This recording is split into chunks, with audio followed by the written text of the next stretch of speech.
Bonjour et bienvenue dans Africa News Today. Je suis Ali Bamba Diabito, à présent les titres de la semaine.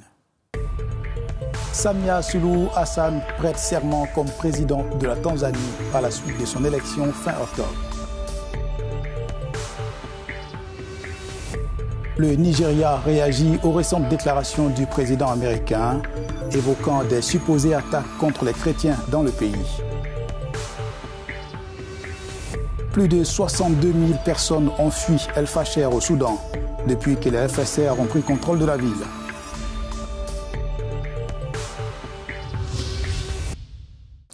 En Tanzanie, la présidente Samia Suluhu Hassan a été investie dans ses fonctions lundi.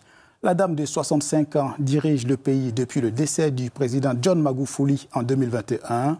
Pour la première fois, elle est élue au suffrage universel direct au moment où la nation fait face à des troubles politiques. La présidente tanzanienne Samia Suluhu Hassan a prêté serment pour un nouveau mandat quelques jours après des élections contestées qui ont provoqué des violences dans plusieurs villes du pays. La cérémonie s'est tenue à Dodoma, dans la capitale administrative, loin du stade de football bondé qui avait accueilli sa précédente investiture. Ce choix reflète les tensions persistantes en Tanzanie depuis le scrutin du 29 octobre. Au cours de la campagne, notre nation a été divisée par des idéologies et des appartenances politiques. Mais désormais, le scrutin est terminé. Celui qui a été élu représente le choix de la majorité et doit servir l'ensemble des citoyens, qu'ils aient voté pour lui, pour l'opposition ou qu'ils se soient abstenus. Ceux d'entre nous, investis dans des fonctions publiques, s'engagent à mettre toute leur énergie, leur capacité et leur savoir au service de la nation.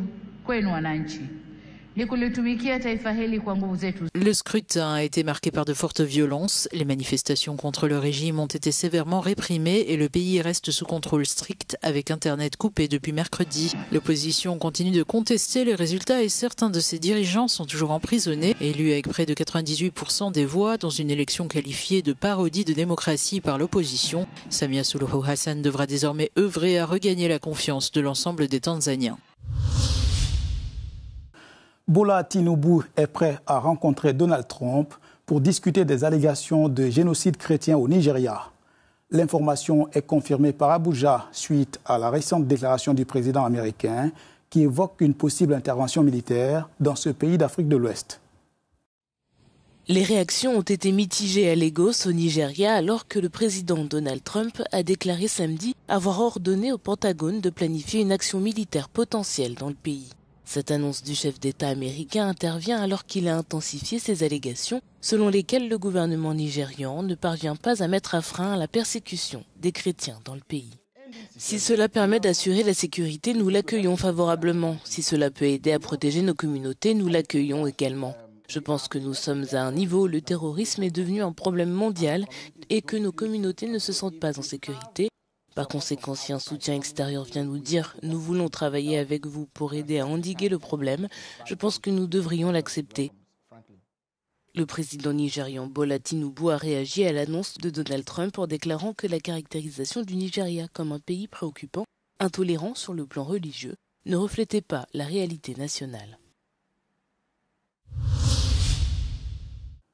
Au Soudan, au moins 62 000 habitants ont abandonné leur domicile à El Fasher depuis que les forces de soutien rapide sont passées maîtres de la ville. Les organisations humanitaires évoquent des craintes pour le sort de nombreux réfugiés dans ce pays en proie à la guerre civile depuis 2023. L'Organisation internationale pour les migrations, l'OIM, a rapporté qu'environ 71 000 personnes ont été déplacées à El Fasher et dans les villages environnants, une semaine après que les forces de soutien rapide ont pris le contrôle de la capitale du Darfour Nord. Le Haut-Commissariat de l'ONU aux droits de l'homme fait état de témoignages horribles depuis l'offensive du 23 octobre, décrivant des exécutions, des massacres, des viols, mais aussi des attaques contre les humanitaires, des pillages et des déplacements forcés. Sarah a réussi à rejoindre le camp de Tawila avec son fils blessé. Le reste de sa famille a été décimé. Nous espérons qu'ils fourniront des couvertures et des vêtements chauds aux enfants blessés. J'espère également que mon fils recevra les soins nécessaires et qu'il se rétablira complètement. Selon le rapport du Darfur Network for Human Rights, les milices FSR ont procédé à des enlèvements et des disparitions forcées de civils déplacés. De nombreux Soudanais demeurent sans nouvelles de plusieurs membres de leur famille perdus de vue sur la route. Je veux que la guerre s'arrête. J'ai perdu ma mère et mes 3 frères. Je ne sais pas où ils se trouvent. Aujourd'hui, je suis encore sortie à leur recherche. Je n'arrive pas à savoir où ils sont. Sont-ils restés là-bas ou ont-ils fui ailleurs? Je n'arrive pas à savoir où sont ma mère, mes 3 frères, ma tante et ma grand-mère. Selon l'ONU, le Soudan se trouve au cœur de l'une des crises humanitaires les plus graves au monde. Plus de 30 millions de personnes ont désormais besoin d'une aide urgente, parmi lesquelles 9,6 millions de déplacés et près de 15 millions d'enfants. En Guinée-Bissau, la campagne présidentielle bat son plein à moins de 3 semaines du scrutin. Environ 860 000 électeurs sont appelés aux urnes pour élire à la fois le président de la République et les députés.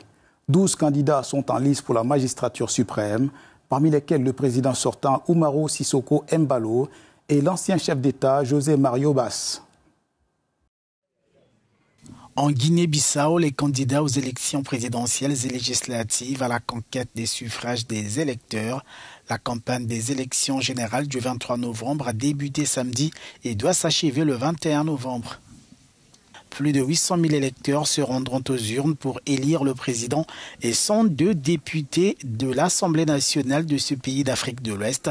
Pour le scrutin présidentiel, 12 candidats sont en liste, dont le président sortant Umaro Sissoko Embalo.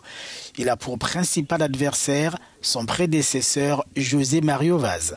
Alors que le Parti pour l'indépendance de la Guinée et du Cap-Vert, fer de lance de l'opposition, a été écarté du scrutin. Une première depuis l'indépendance de la Guinée-Bissau qui nourrit des appréhensions sur la crédibilité du scrutin à venir. La campagne électorale se déroule dans un contexte politique tendu. Vendredi, l'armée a annoncé avoir déjoué une tentative de coup d'État.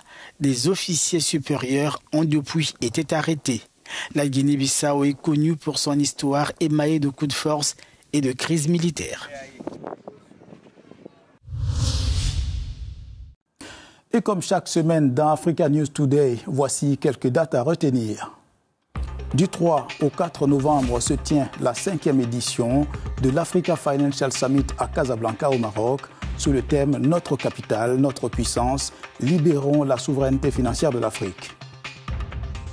Le samedi 8 novembre 2025, le Parti des peuples africains Côte d'Ivoire PPACI, fondé par l'ancien président Laurent Gbagbo, annonce l'organisation d'une marche pacifique pour dénoncer les massacres de populations civiles et exiger la libération de prisonniers politiques. Le procès par contumace de l'ancienne première dame du Gabon, Sylvia Bongo Ondimba, et de son fils Noureddine Bongo Valentin est prévu du 10 au 14 novembre 2025 à Libreville. Présentée par les autorités comme le symbole de la fin d'une ère d'impunité, la procédure est perçue par leur soutien comme la dérive d'une justice instrumentalisée à des fins politiques. C'est la fin d'Africa News Today. À la semaine prochaine pour une nouvelle édition. Pour plus d'informations, restez sur Africa News et africanews.com.